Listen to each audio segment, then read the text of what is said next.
हरिओम नमो नमः। आप सभी का इसमें हार्दिक अभिनंदन है, स्वागत है। जैसा कि आज जानते हैं, इसमें हम अनेक पाठ चला रहे हैं। अभी लोक सिद्धांत कौमुदी संदेश पढ़ा रहे हैं। कहे बच्चों? जी। आप लोग ठीक हैं?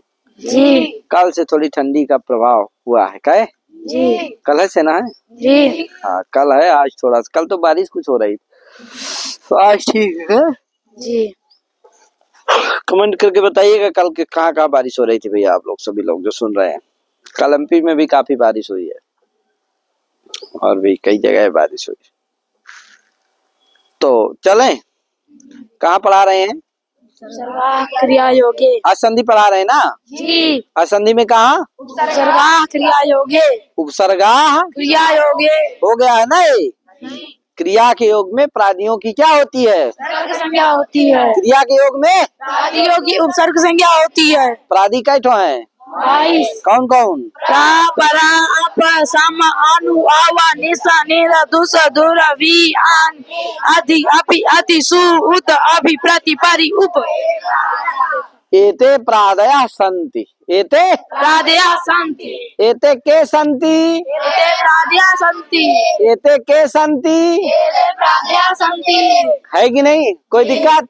नहीं। एते प्रादयः सन्ति। एते प्रादया सन्ति। सन्ति। प्रादया सन्ति। मतलब ये प्रादि हैं। मतलब इसका क्या है? ये प्रादि है। ये प्रादि है कि नहीं? ये क्या है? प्रादि है। तो ये कई ठे प्रादि हैं? 22 ठे। प्रा परा आप सम अनु आव निस निर दुस दुर हि आन नि आदि अपि अति सु उत अभि प्रति परि उप। एते प्रादया सन्ति। एते प्रादयः सन्ति। ये क्या है? प्रादि है। अब देखो, इनकी क्या होती है? क्रिया के योग में उपसर्ग संज्ञा होती है। क्रिया किसका अर्थ होता है जानते हो ना? किसका होता है? किसका होता है? धातु का अर्थ होता है। क्या यार? धातु के दो अर्थ होते हैं, क्रिया और फल और व्यापार। व्यापार माने क्रिया। तो क्रिया के योग में इनकी क्या होती है? उपसर्ग संज्ञा। हाँ, तो प्रादियों की ही क्रिया के योग में उपसर्ग संज्ञा होती है। प्रादि 22 है, जान गए ना सभी लोग? जी। तो उपसर्गा क्रिया योगे का क्या अर्थ है? क्रिया योगे सति प्रादि नाम उपसर्ग संज्ञा होती। समझे कि नहीं? क्रिया योगे प्राद क्या है? उपसर्गा क्रिया योगे। तो क्रिया योगे प्रादया उपसर्गा स्यु। बस हो गया। समझे कि नहीं? क्रिया योगे प्रादया उपसर्गा स्यु। समझ गए ना? क्रिया योगे प्रादय उपसर्ग संज्ञा स्यु। माने क्रिया के योग में प्रादियों की क्या होती है? उपसर्ग संज्ञा होती कोई दिक्कत नहीं। आ गया ना? जी। आगे चलते हैं। अब देखो, क्रिया बताया था किसका अर्थ है? धातु का अर्थ होता है। कहे तो धातु संज्ञा विधायक सूत्र कौन सा है? भूवादयो धातवा। इसके आगे वाला सूत्र कौन सा है? भूवादयो धातवा। भूवादयो धातवा। तो भूवादयो धातवा इस सूत्र पर हम लोग विचार करने जा रहे हैं। भूवादयो धातवा का कितने लोगों ने विग्रह याद किया है? किसको किसको याद है? दिखाओ भैया, किसको याद है? 4 लोग, 4-5 लोगों को याद है। पुराने वाले मत उठाना भैया, नए नए हाथ पढ़ रहे हैं सब ये लोग उठाओ। इनमें से तुम भी उठाओ अंश, तुम भी नए ही हो, नए ग्रुप में ना आ गए हो, तब इन्हीं के साथ लगे रहो बेटा। अब इससे पीछे नहीं होना अंश है। हाँ, विग्रह बोलो, चलो बोलो जी। दिव्यांशु बोलो पहले। भूश्च भाष्यति भुवौ द्वंद्व समास है और आदिश्च आदिश्च इति आदि एक शेष समास है। आदि भुवौ नहीं, एक शेष है। हाँ। एक शेष है समास। आदि भुवौ यसामते भुवौ आदि यसामते भवाद्या। भूवादयः भुवाद्या। अरे यार, भूवादयः भुवाद्या। हाँ, भू आदि ये शांते भुवाद्या। हाँ, द्वंद्व गर्भ बहुप्रिय समास है। ये बोला। हाँ, आगे इधर तो भूश्च वाश्च इति भुवौ। ये इसमें इतरेतर योग द्वंद्व समास है। इतरेतर योग द्वंद्व समास आदिश्च है। बहुत बढ़िया। आदिश्च इति आदि इसमें एक शेष हुआ है। हाँ, और भुवादयः भुवौ भुवौ येषां ते गड़बड़ है, दे दो उसको, दे दो।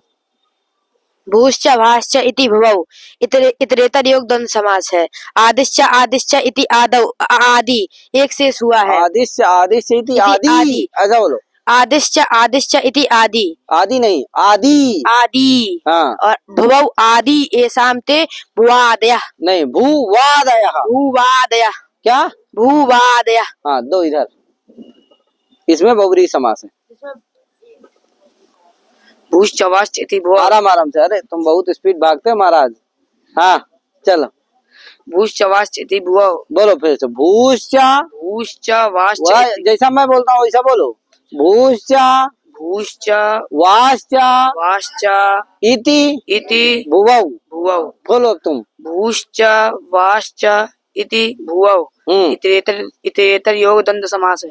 और आदिश्च आदिश्च आदिश्च आदिश्च इति आदि आदि नहीं, अभी क्या आदि बोलवा रहा आदि हूँ? आदि कितनी बार चिल्लवाओगे यार? आदि बोलो। आदि आदिश्च आदिश्च इति आदि आदिश्च, आदिश्च दुई बार बोलो, आदिश्च आदिश्च दुई बार बोलो। आदिश्च आदिश्च इति इति आदि आदि, आदि बोल फिर से। आदिश्च आदिश्च इति आदि आदि नहीं, आदि। आदि। हाँ आदिश्च आदिश्च इति आदि। हाँ इसमें एक शेष हुआ है। हाँ। भुवौ आदि एसांते भुवौ भुवौ आदि एसांते आदि भुवौ आदि एसांते भुवादयः भूवादयः। भुवादयः। फिर बोलो, तो इस तरह से याद कर लेना है। गड़बड़ा दिए तुम, बताओ अच्छे से नहीं याद किए। चलो दे दो उसको, कौन बोलेगा? इधर दो, आदित्य को दो, दो लक्ष्य को दो, लक्ष्य दो। भूश्च वाश्च इति भुवौ इतरेतर योग द्वंद्व समास है। आदिश्च आदिश्च इति आदि, इसमें एक आदि नहीं, आदि एक शेष है। भू भू भुवौ भुवौ भुवौ आदि एसाम ते भुवादयः बहुब्रीहि द्वंद्व समास है। द्वंद्व गर्भ बहुब्रीहि समास है। हाँ द्वंद्व गर्भ बहुब्रीहि समास है। बहुत बढ़िया। चलो दो इधर, ठीक है ना? लो हो गया लो। अच्छा दो, एक बात बताओ, भूवादय हमें भू है और वाह है। भूश्च वाश्च इति वो माने भू है और वाह। इधर आदि कहते हैं, एक ठे है आदि की, दो ठो है, दो है ना। आदिश्च आदिश्च इति आदि आदि में कैसे आदि है? दो आदि शब्द मिलके क्या बना है? आदि। तो दो आदि शब्द भी है, और इधर दो भू और वाह, ये दो शब्द भी हैं। प्रत्येक को जोड़ दो एक के साथ, भू के साथ जोड़ोगे आदि को तो क्या बन जाएगा? भुआदया। भू आदया बराबर भुआदया। यह कर दोगे तो क्या बनेगा? भुआदया। और वाह के साथ आदि को जोड़ोगे तो क्या बनेगा? वादया। क्या बनेगा? तो भुआदया बन गया कि नहीं? भू के साथ आदया जोड़ दिए तो क्या बन गया? और वाह के साथ आदया जोड़ दिए तो क्या बन गया? बन गया ना? तो भुआदया वादया वादया वादया और वादया हो गया ना? दोनों बोलो।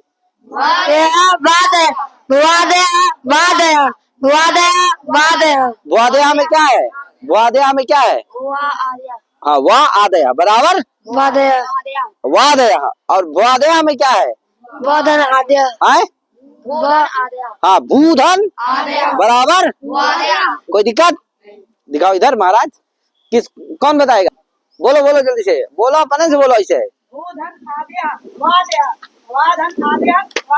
बहुत बढ़िया।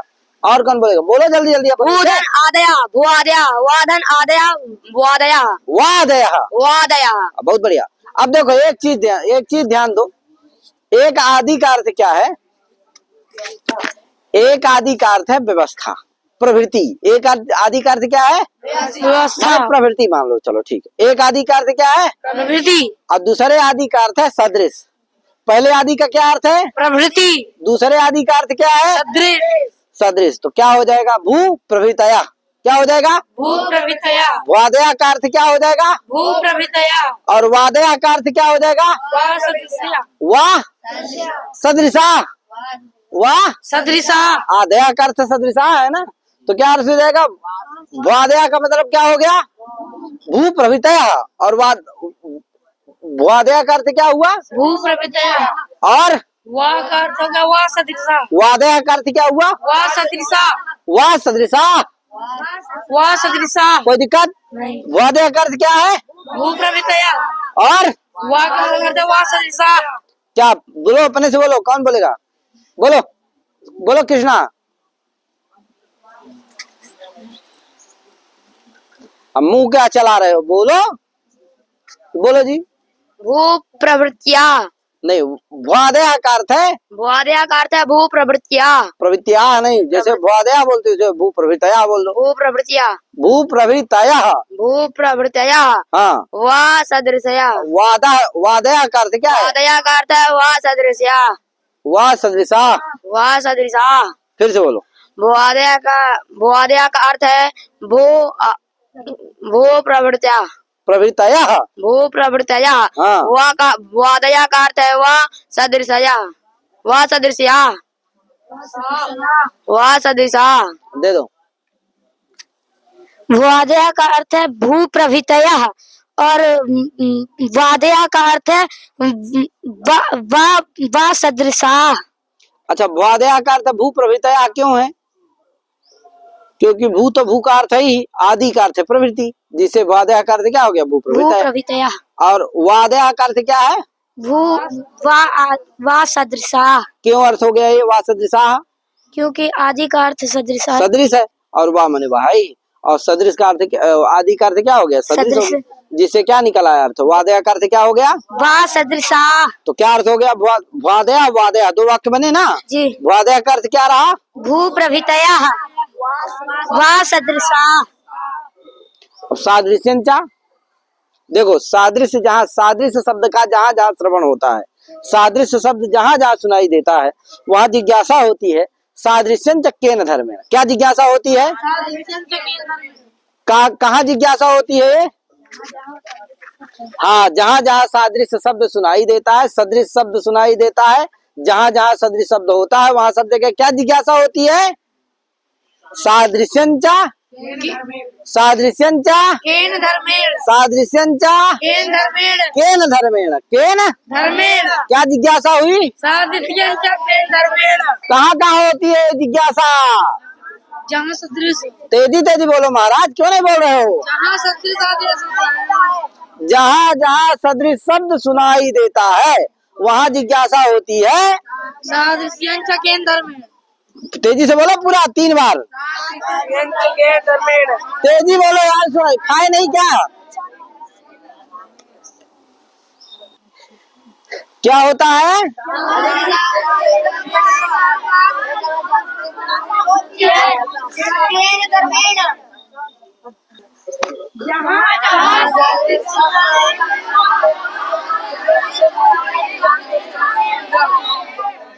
है कि नहीं? तो यहाँ पर भी सादृश्य शब्द है कि नहीं है? सदृश शब्द है कि नहीं है? तो क्या जिज्ञासा होगी? क्या जिज्ञासा होगी?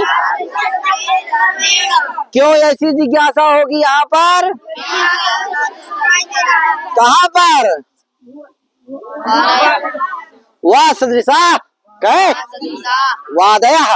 वादया मतलब क्या है? यहाँ सदृश शब्द सुनाई दे रहा है कि नहीं? हाँ, यहाँ क्या जिज्ञासा होगी? जैसे देखो, चंद्र मुखम, चंद्र सदृशम मुखम। कोई कहा कि हे प्रिय, तेरा मुख कैसा है? चांद के समान है। हाँ, क्या बात, कैसा है?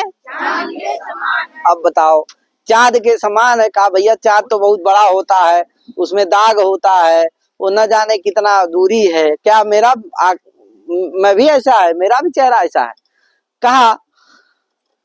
कहा सादृश्य जो कहा नहीं, ऐसी बात नहीं है। सादृशंचा आह्लाद जनकत्वेन। सादृशंचा कहा जैसे चांद को देखने से खुशी मिलती है कि नहीं, आनंद मिलता है, उसी तरह है हे प्रिय, तेरा भी चेहरा देख करके क्या मुझे मिलती है? खुशी मिलती है, आनंद मिलता है। समझे कि नहीं? तो सादृश्यंच केन धर्मेण आह्लाद जन, आह्लाद माने आनंद, आनंद जनकत्वेन, आनंद आनंद प्रदातृत्वेन। समझे कि नहीं? तो क्योंकि आनंद प्रदातृत्व, आनंद का जनक कौन है? चंद्र भी है, और आनंद का जनक तुम्हारा मुख भी है, इसीलिए मुख के चंद्र के समान क्या है तुम्हारा? समझ गए कि नहीं?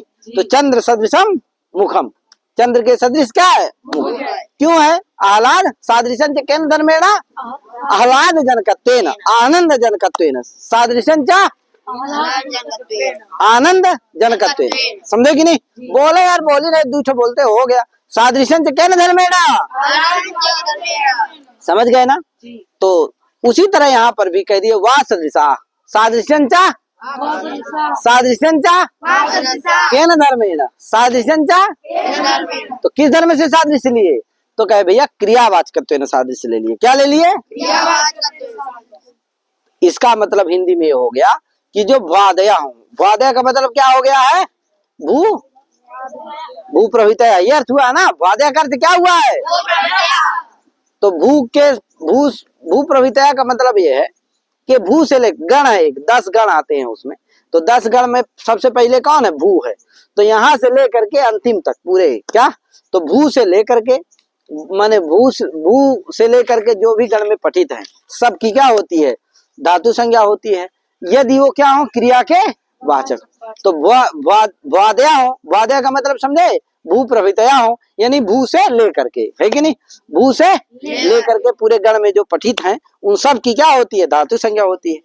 और क्या हो? यदि हो क्रिया के वाचक, क्या हो? वाह सदृशा का मतलब क्रियावाचक हो। सादृशन च केन धर्मेण क्रियावाचकत्वेन। समझे कि नहीं? सादृश्य किस धर्म से ले लिए हो? क्रियावाचकत्वेन। तो इसका मतलब जो भ्वादि गण में पठित हो और उनकी क्या होती है?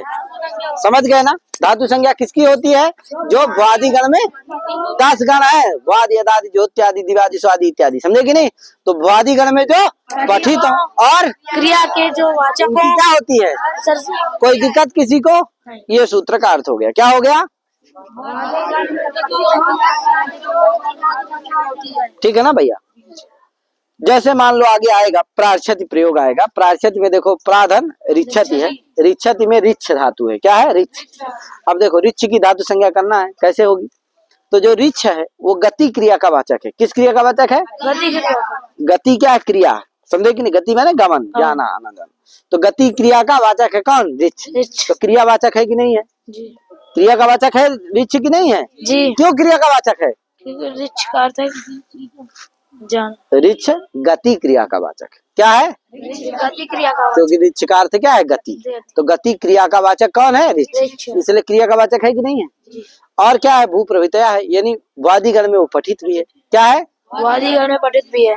तो भ्वादि गण में पठित है, भू प्रभृतया भी है, यानी कि भ्वादि गण में पठित है। और वह सदृशा भी है, माने क्रिया का वाचक भी। वह सदृशा माने क्रियावाचक। समझे कि नहीं? तो भू प्रभृतया क्रियावाचका धातु संज्ञा का भवन्तु। समझे कि नहीं? यानी भू प्रभृतया हो, यानी भ्वादि गण में पठित हो और क्रिया की जो वाचक हो उनकी क्या होती है?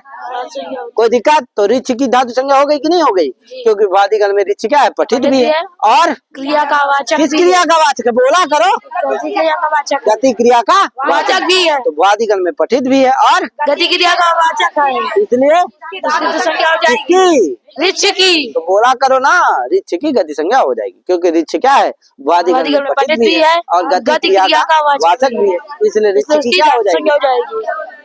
अब बताओ उसी तरह देखो पच की हो जाएगी। पच की क्या है? पाक क्रिया का वाचक है। पच धातु किसकी वाचक है? पाक क्रिया का वाचक। और क्या है?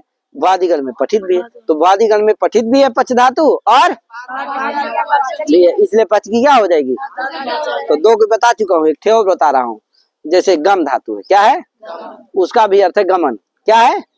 गमन, गति। तो गति क्रिया का वाचक कौन है? गम धातु। और पठित भी है। भ्वादि गण पाठ नहीं, का करो जो मैं बोल रहा हूँ, तुमको समझ में नहीं आता अंश? क्या है वो?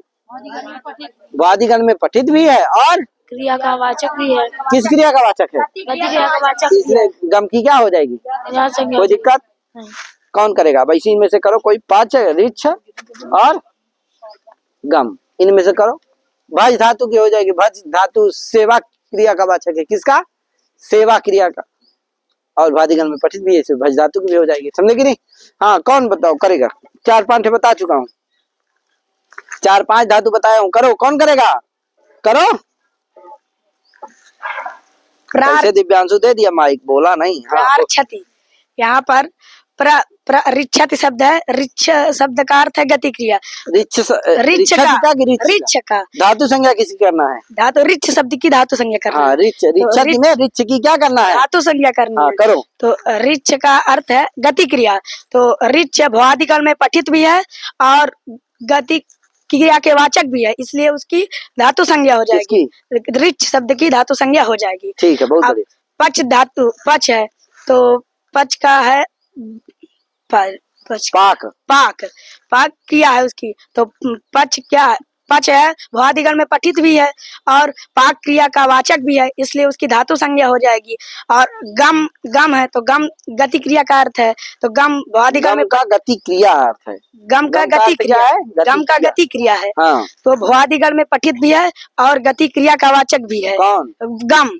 तो उसकी गम की धातु संज्ञा हो जाएगी। ठीक है ना भैया जी। दे दो, कहो दिव्यांशु जी आप बोलिए। दिव्यांशु जी बोलिए। प्राधन रिच्छ दे, तो रिच्छ भवादिगण में पठित भी है और गच्छ क्रिया का वाचक भी है। गच्छ का बताया करो। रिच्छ रिच्छ रिच्छ किस क्रिया का वाचक है? गति क्रिया का। हाँ गति क्रिया का वाचक भी है, इसलिए उसकी धातु संज्ञा हो जाएगी। किसकी बोला करो ना यार, किसकी? रिच्छ धातु की। हाँ रिच्छ की धातु संज्ञा हो जाएगी। और पच पच पाक क्रिया धातु का वाचक भी है। अरे क्या बोला, नहीं बोल रहा। दो भैया को इधर दो, तुम बोलोगे? हाँ ठीक है, सुन के फिर बोलना। दे दो। प्रार्थति, यहाँ रिच्छति धातु है, तो यहाँ कौन धातु है? रिच्छ धातु। हाँ। तो रिच्छ धातु की, रिच्छ शब्द की हमको धातु संज्ञा करना है। तो रिच्छ शब्द का अर्थ है गति क्रिया। तो यहाँ रिच्छ वादिगण में पठित है और गति क्रिया का वाचक है। रिच्छ गति क्रिया का वाचक है, इसलिए उसकी धातु संज्ञा हो जाएगी। रिच्छ की धातु संज्ञा हो जाएगी। और पच, तो पच पाक क्रिया का वाचक है और वादिगण में पठित भी है और पच क्रिया का वाचक भी है। किस क्रिया का वाचक है? पाक क्रिया का वाचक है, तो पच की धातु संज्ञा हो जाएगी। और गम तो गम गति क्रिया का वाचक है, ये वादिगण में पठित भी है और गति क्रिया का वाचक भी। एक ही बार बोलो, तुम 2 बार क्रिया बोल रहे हो। माने गम जो है वादिगण में पठित है और गति क्रिया का वाचक है, तो गम की धातु संज्ञा हो जाएगी। इसलिए भू की हो जाएगी। भू का अर्थ है सत्ता क्रिया। भू किस क्रिया का वाचक है? सत्ता क्रिया का वाचक। भू वादिगण में पठित भी है और सत्ता क्रिया का वाचक है, इसलिए भू की धातु संज्ञा हो जाएगी। बहुत बढ़िया। तो जान गए ना, समझ में आ गया ना सबको? देखो 3 बार 4 बार बोलवा दिया है, जो नहीं आए तो लगा लेना। इसी तरह देखो प्रार्थति में क्या कर दो, तुम ही लिए रहो माइक। प्रार्थति में क्या कर दो, रिच्छ की क्या हो गई है? धातु संज्ञा हो गई है। रिच्छ किस क्रिया का वाचक है? गति क्रिया का। उस गति क्रिया के साथ किस प्रादि का योग है? प्रापरा में प्रा का। अरे प्राधन रिच्छति है। प्राधन रिच्छति क्या है? प्राधन रिच्छति। प्राधन रिच्छति में कौन प्रादि है? आप सब 22 है, उनमें से कौन है? प्रा। तो उस प्रा का किस क्रिया के साथ योग है? गति क्रिया के साथ योग है, अतः उस प्रा की क्या हो जाएगी? धातु संज्ञा हो जाएगी। प्रा की क्या हो जाएगी? गति संज्ञा। प्रा की क्या हो जाएगी?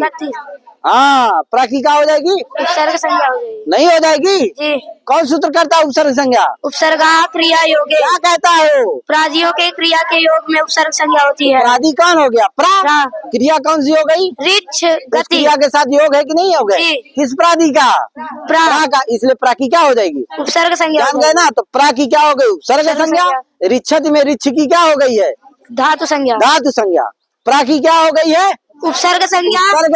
और रिच्छति में गति। रिच्छ की क्या हो गई है? धातु संज्ञा। प्रा की उपसर्ग संज्ञा, रिच्छ की धातु संज्ञा। कोई दिक्कत नहीं। अब देखो प्राधन रिच्छति है, अब लगाओ सूत्र एक लगे, कौन सा? उपसर्गात धृति धातु। कौन सूत्र है? उपसर्गात रीति धातु। कितने पद का सूत्र है? 3। कितने पद का सूत्र है? 3। उपसर्गात रीति धातु। कितने पद का है? 3 पद का। उपसर्गात पंचम अंत है, रीति क्या है? सप्तम अंत। धातु क्या है? अब देखो यहाँ भी आता आ जाएगा, जिससे अर्थ क्या होगा? उपसर्ग घटक अकारात अव्यवहितोत्तर, पीछे जैसे अर्थ किए हो बस वैसे अर्थ होगा इसका भी है। उपसर्ग घटक अकारात अव्यवहितोत्तर ऋकारादौ धातौ परतः पूर्व प्रयोगस्थाने वृद्धि रेखा देशास्य। जैसे वांतो प्रत्यय का यकारादौ अर्थ हुआ था, उसी तरह यहाँ ऋकारादौ धातु ऋकारादौ अर्थ हो जाता है, समझे कि नहीं? एक जगह आ जाएगा तो सब जगह आ जाएगा। हाँ, तो क्या अर्थ हुआ इसका? उपसर्ग घटक अकारात अव्यवहितोत्तर ऋकारादौ धातु परतः पूर्व प्रयोगस्थाने वृद्धि रेखा देशास्य। तो बताओ प्राधन रिच्छति, क्या प्राधन? उपसर्ग कौन हो गया? प्रा है कि नहीं है? उपसर्ग घटक आकार कौन होगा? प्रा का आ, उससे अव्यवहितोत्तर ऋकार आदि धातु परे कौन है? नहीं, ऋकार आदि धातु कौन है? रिच। रिच क्या है? अभी धातु संज्ञा किसकी किए हो? तब ये रिच कैसी है? ऋकार आदि है कि नहीं है? क्यों ऋकार आदि है? हाँ, क्योंकि इसके आदि में री है, इसीलिए क्या है? हाँ, सकार आदि नहीं है क्योंकि इसके आदि में री है, सा नहीं है, इसलिए सकार आदि नहीं है। टकार आदि नहीं है, क्यों? क्योंकि इसके क्या है? रिकार आदि है। क्यों है रिकार आदि? रिच धातु, क्योंकि उसके आदि में रिकार है। यार इतना नहीं जानते हो, जान गए कि नहीं? तो रिच क्या है? रिकार आदि धातु। कोई पूछे कैसे रिकार आदि धातु, तो बता दोगे ना? रिकार आदि क्यों है? धातु क्यों है? क्योंकि उस रिच की धातु संज्ञा होती है। किससे धातु संज्ञा हुई है? भुआदेव धातुआ से। क्या अर्थ है भुआदेव धातुआ का? वादिगण में जो पठित हो, बस उसका सीधा सा अर्थ बोलो। वादिगण में जो पठित हो और क्रिया का वाचक हो, उसकी धातु संज्ञा होती है। तो वादिगण में पठित कौन है? रिच। रिच और क्रिया कति क्रिया का वाचक है। क्रिया का वाचक है, इसलिए रिच की क्या हो जाएगी? रिच की धातु कोई दिक्कत? हाँ, तो वादिगण में इसलिए रिच क्या है? ऋकारादि धातु है कि नहीं है? तो देखो अब अवर्णांत उपसर्ग कौन हो गया? प्रा। अवर्णांत उपसर्ग घटक आकार कौन हो गया? प्रा का। उसे अव्यवहितोत्तर ऋकारादि धातु परे कौन हो गई? तद घटक अच कौन हो गया? यहाँ भी कह सकते हो कि ऋकारादि धातु घटक घट के अचि परता। क्या कह सकते हो? अचि परता।